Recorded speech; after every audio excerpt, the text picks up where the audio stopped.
بسم اللہ الرحمن الرحیم۔ السلام علیکم دوستو۔ وہ مسافر حرب کی صحرا میں اکیلا چلا جا رہا تھا۔ 8 ہجری کے زمانے میں حرب کا وہ علاقہ جہاں مکہ اور مدینہ واقع ہے بڑا ہی خوفناک صحرا ہوا کرتا تھا، جلتا اور انسانوں کو جھلساتا ہوا ریگستان۔ ایک تو صحرا کی اپنی صحبتیں تھیں، دوسرا خطرہ رہزنوں کا تھا۔ مسافر قافلوں کی صورت میں سفر کیا کرتے تھے، لیکن یہ مسافر اکیلا چلا جا رہا تھا۔ وہ اعلیٰ نسل کی جنگی گھوڑے پر سوار تھا۔ اس کی ذرا گھوڑے کی ذہن کے ساتھ بندھی ہوئی تھی، اس کی کمر سے تلوار لٹک رہی تھی اور اس کے ہاتھ میں برچی تھی۔ اس زمانے میں مردوں کے قد دراز، سینے چوڑے اور جسم گٹھے ہوئے ہوتے تھے۔ یہ اکیلا مسافر بھی انہی مردوں میں سے تھا، لیکن جس انداز سے وہ گھوڑے کی پیٹھ پر بیٹھا تھا، اس سے پتہ چل رہا تھا کہ وہ شاہ سوار ہے اور وہ کوئی معمولی آدمی نہیں۔ اس کے چہرے پہ خوف کا ہلکا سا تاثر نہیں تھا کہ رازدن اسے لوٹ لیں گے، اس سے اتنی اچھی نسل کا گھوڑا چھین لیں گے اور اسے پیدل سفر کرنا پڑے گا۔ لیکن اس کے چہرے پر جو تاثر تھا وہ قدرتی نہیں تھا۔ وہ کچھ سوچ رہا تھا، یادوں سے دل بہلا رہا تھا یا کچھ یادوں کو ذہن میں دفن کرنے کی کوشش کر رہا تھا۔ آگے گاٹھی آ گئی، گھوڑا چڑھتا چلا گیا، خاصی بلندی پر جا کر زمین ہموار ہوئی۔ سوار نے گھوڑا روک کر اسے گھمایا اور رکابوں پر کھڑے ہو کر پیچھے دیکھا۔ اس سے مکہ نظر نہیں آیا، مکہ افق کے نیچے چلا گیا تھا۔ ابو سلیمان، اسے جیسی آواز سنائی دی ہو، اب پیچھے نہ دیکھو، مکہ کو ذہن میں سے اتار دو۔ تم مرد میدان ہو، اپنے آپ کو دو حصوں میں نہ گٹنے دو۔ اپنے فیصلے پر قائم رہو، تمہاری منزل مدینہ ہے۔ اس نے مکہ کی سمت سے نگاہیں ہٹا لیں، گھوڑے کا رخ مدینہ کی طرف کیا اور پاک کو ہلکا سا جھٹکا دیا۔ گھوڑا اپنے سوار کے اشارے سمجھتا تھا، نپی تلی چال چل پڑا۔ سوار کی عمر 43 برس تھی، لیکن وہ اپنے عمر سے جوان لگتا تھا۔ سلیمان اس کے بیٹے کا نام تھا، اس کے باپ کا نام الولید تھا، لیکن سوار نے خالد بن ولید کی بجائے ابو سلیمان کہلانا زیادہ پسند کیا۔ اسے معلوم نہ تھا کہ تاریخ اسے خالد بن ولید کے نام سے یاد رکھے گی اور یہ نام اسلام کی عسکری روایات اور جذبے کا دوسرا نام بن جائے گا۔ مگر 43 برس کی عمر میں جب خالد مدینہ کی طرف جا رہا تھا تو اس وقت وہ مسلمان نہیں تھا۔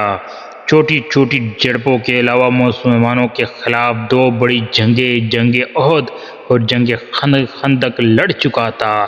جب رسول کریم صلی اللہ علیہ وسلم پر 610 بروز سوموار پہلی وحی نازل ہوئی، اس وقت خالد کی عمر 24 سال تھی۔ اس وقت تک وہ اپنے قبیلے بنو مخزوم کی عسکری قوت کا قائد بن چکا تھا۔ بنو مخزوم کا شمار قریش کے چند ایک معزز خاندانوں میں ہوتا تھا۔ قریش کے عسکری امور اسی خاندان کے سپرد تھے۔ قریش خالد کے باپ الولید کے احکامات اور فیصلے مانتے تھے۔ 24 برس کی عمر میں یہ حیثیت خالد کو بھی حاصل ہو گئی تھی، مگر اس حیثیت کو ٹھکرا کر خالد ابو سلیمان مدینے کو جا رہا تھا۔ کبھی وہ محسوس کرتا جسے اس کی ذات سے کوئی قوت اسے پیچھے کی گھسیٹ رہی ہو۔ جب وہ اس قوت کے اثر کو محسوس کرتا اس کی گردن کے پیچھے کو موڑ جاتی، لیکن اس کی اپنی ذات سے ایک آواز اٹھی، آگے دیکھ خالد، تو ولید کا بیٹا تو ہے لیکن وہ مر گیا ہے، اب تو سلیمان کا باپ ہے، وہ زندہ ہے۔ اس کے ذہن میں 2 نام ہٹک گئے، محمد رسول اللہ صلی اللہ علیہ وسلم جو ایک نیا دین لے کر آئے تھے، اور الولید جو خالد کا باپ اور محمد صلی اللہ علیہ وسلم آپ کے نئے دین کا بڑا دشمن تھا۔ باپ یہ دشمنی ورثے کے طور پر خالد کے حوالے کر دنیا سے اٹھ گیا تھا۔ خالد کے گھوڑے نے پانی کی مشق پر اپنی آپ ہی رخ بدل لیا تھا۔ خالد نے ادھر دیکھا، اسے گول دائرے میں کھجوروں کی درخت اور صحرا کی جھاڑی نما درخت نظر آئے۔ گھوڑا ادھر ہی جا رہا تھا۔ نخلستان میں داخل ہو کر خالد گھوڑے سے کود گیا، امامہ اتار کر وہ پانی کے کنارے دو زانوں ہو گیا۔ اس نے پانی چلو بھر کے اپنے سر پہ ڈالا اور دو چار چھینٹے منہ پر پھینکے۔ اس کا گھوڑا پانی ہی پی رہا تھا۔ خالد نے اس چشمے سے پانی پیا جو صرف انسانوں کے استعمال کے لیے تھا۔ یہ ایک چھوٹا سا جنگل تھا۔ خالد نے گھوڑے کی زین اتاری اور زین کے ساتھ بندھی ہوئی چھوٹی سی ایک دری کھول کر جھاڑی نما درختوں کے جھنڈے تلے بچھائی اور لیٹ گئے۔ وہ تھک چکا تھا اور تھوڑی دیر کے لیے سونا چاہتا تھا، مگر اس کی ذہن میں یادوں کا جو قافلہ چل پڑا تھا وہ اسے سونے نہیں دے رہا تھا۔ اسے 7 سال پہلے کا ایک دن یاد آیا جب اس کے عزیزوں نے محمد صلی اللہ علیہ وسلم کو قتل کرنے کا منصوبہ بنایا تھا۔ اس منصوبے میں خالد کا باپ الولید پیش تھا۔ وہ ستمبر 622 کی ایک رات تھی۔ قریش نے رسول خدا صلی اللہ علیہ وسلم کو سوتے میں قتل کرنے کے لیے ایسے آدمی چنے تھے جو انسانوں کے روپ میں وحشی اور درندے تھے۔ خالد قریش کے سرکردہ خاندان کا جوان تھا اور اس وقت اس کی عمر 27 سال تھی۔ وہ حضور صلی اللہ علیہ وسلم کے قتل کی سازش میں شریک تھا، لیکن وہ قتل کے لیے جانے والوں کے گروہ میں شامل نہیں تھا۔ اسے 7 سال پہلے کی وہ رات گزری ہوئی کل کی طرح یاد تھی۔ وہ اس قتل پر خوش بھی تھا اور ناخوش بھی۔ خوش اس لیے کہ اس کے اپنے قبیلے کی ہی ایک آدمی نے کہا، اس کے مذہب کو جو بت پرستی تھی باطل کہہ دیا اور اپنے آپ خدا کا پیغمبر کہہ دیا۔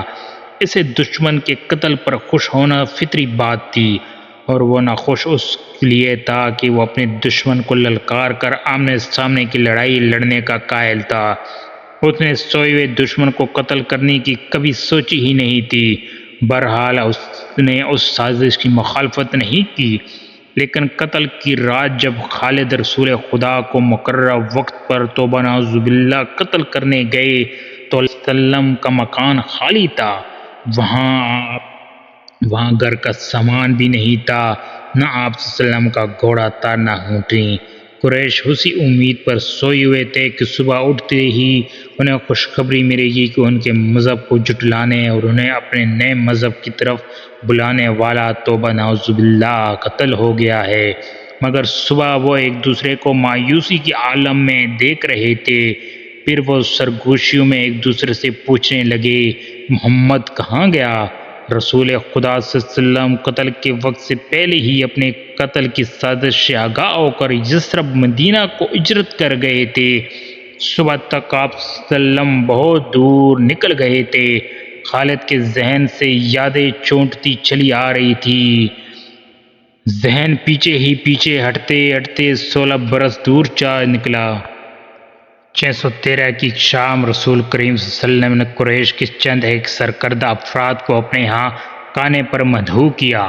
کھانے کے بعد رسول کریم صلی اللہ علیہ وسلم نے اپنے مہمانوں سے کہا، اے بنی عبد المطلب، میں تمہارے سامنے جو تحفہ پیش کرنے لگا ہوں وہ عرب کا کوئی اور شخص پیش نہیں کر سکتا، اس لیے کہ اللہ نے مجھے منتخب کیا ہے۔ مجھے اللہ نے حکم دیا ہے کہ تمہیں ایک ایسے مذہب کی طرف بلاؤں جو تمہارے دین کے ساتھ ساتھ تمہاری عاقبت بھی آسودہ اور مصور کر دے۔ اس طرح رسول خدا صلی اللہ علیہ وسلم نے پہلے وحی کی نزول کے 3 سال بعد اپنے قریبی عزیزوں کو اسلام قبول کرنے کی دعوت دی۔ خالد اسی محفل میں نہیں تھا، اس کا باپ مدعو تھا۔ اس نے خالد کو مذاق اڑانے کے انداز میں بتایا کہ عبد المطلب کے پوتے محمد صلی اللہ علیہ وسلم نے کہا ہے کہ وہ اللہ کا بھیجا ہوا نبی ہے۔ ہم جانتے ہیں کہ عبد المطلب قریش کا ایک سردار تھا۔ الولید نے اپنے بیٹے خالد سے کہا، بے شک محمد کا خاندان اعلیٰ حیثیت رکھتا ہے، لیکن نبوت کا دعویٰ اس خاندان کا کوئی فرد کیوں کرے؟ اللہ کی قسم اور بائبل اور عذرا کی، میرے خاندان کا رتبہ کسی سے کم نہیں۔ کیا نبوت کا دعویٰ کر کے کوئی ہم سے اونچا ہو سکتا ہے؟ آپ نے اسے کیا کہا ہے؟ خالد نے پوچھا۔ پہلے تو ہم چپ ہو گئے۔ پھر ہم سب ہنس پڑے۔ الولید نے کہا لیکن محمد کے چاچا زاد بھائی علی نے محمد کی نبوت کو قبول کر لیا ہے۔ خالد اپنے باپ کی طنز ہنسی کو بھولا نہیں تھا۔ خالد کو 629 کی ایک روز مکہ اور مدینہ کے راستے میں ایک نخلستان میں لیٹے ہوئے وہ وقت یاد آ رہا تھا۔ رسول اللہ صلی اللہ علیہ وسلم جن کی نبوت کو قریش کے سردار قبول نہیں کر رہے تھے، اس نبوت کو آپ لوگ قبول کرتے چلے جا رہے تھے۔ ان میں اکثریت نوجوانوں کی تھی۔ بعض مفلس لوگوں نے بھی اسلام قبول کر لیا۔ اس سے نبی کریم صلی اللہ علیہ وسلم کے حوصلے میں جان آ گئی اور آپ صلی اللہ علیہ وسلم کی تبلیغ تیز کر دی۔ آپ صلی اللہ علیہ وسلم بت پرستی کے خلاف تھے اور مسلمانوں ان 360 بتوں کا مذاق اڑاتے تھے جو کعبہ کے اندر اور باہر رکھے ہوئے تھے۔ طلوع اسلام سے پہلے عرب ایک خدا کو مانتے تھے اور پوجتے ان بتوں کو تھے۔ انہیں وہ دیویاں اور دیوتا کہتے اور انہیں اللہ کے بیٹے توبہ نعوذ باللہ اور بیٹیاں مانتے تھے۔ وہ ہر بات میں اللہ کی قسم کھاتے تھے۔ قریش نے دیکھا کہ محمد صلی اللہ علیہ وسلم جس دین کا انہوں نے مذاق اڑایا تھا وہ مقبول ہوتا جا رہا ہے، تو انہوں نے آپ صلی اللہ علیہ وسلم کی تبلیغی سرگرمیوں کے خلاف محاذ بنا لیا اور اپنے مسلمانوں کا جینا حرام کر دیا۔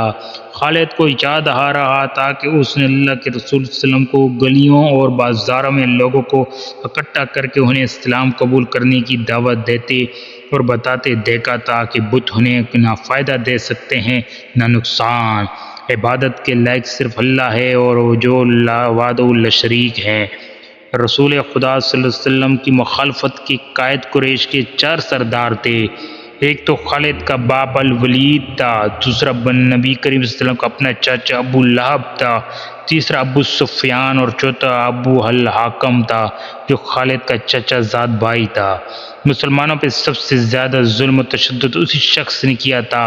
وہ جہالت کی حدود تک کینہ پرور اور مسلم کش تھا، اس لیے اسے مسلمان ابو جہل کہنے لگے تھے۔ یہ نام اتنا عام ہوا کہ لوگ جیسے اس کا اصل نام بھول ہی گئے ہوں۔ تاریخ نے بھی اس پستہ قد بینگے اور لوہے کی طرح مضبوط آدمی کو ابو جہل کے نام سے ہی یاد رکھا اور خالد کو یہ یادیں پریشان کرنے لگی۔ شاید شرمسار بھی ہو، قریش کے لوگوں نے رسول صلی اللہ علیہ وسلم سے فرمایا، دوستو آج کیا یہ